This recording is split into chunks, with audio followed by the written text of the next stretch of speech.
Hey guys, today I'm going to talk you through making a coil mug at home.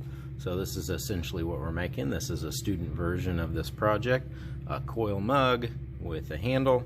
So let's talk through first things. First thing we need to do is choose a template that you would like to use. So we've got two options here. This will help us learn how to control our clay.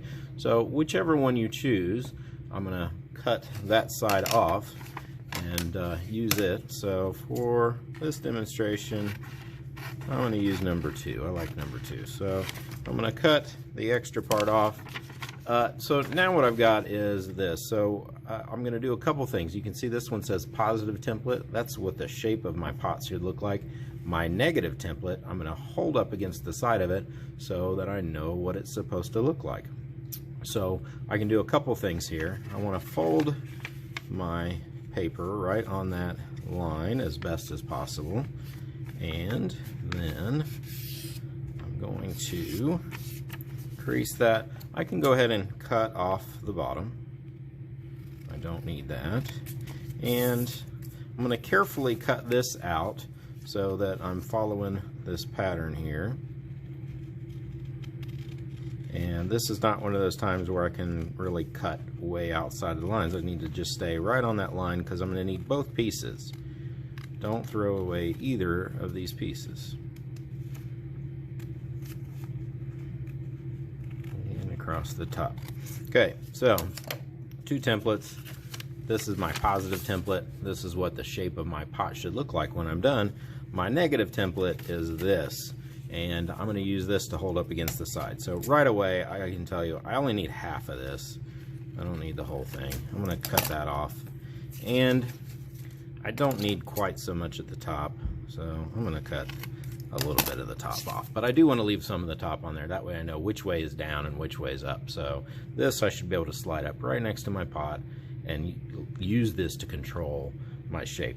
The last thing I need is a template that shows me how big the bottom of this is going to be. So as a pot, I know it's going to be a circle, so I need a circle for that. So a couple things I can use for that.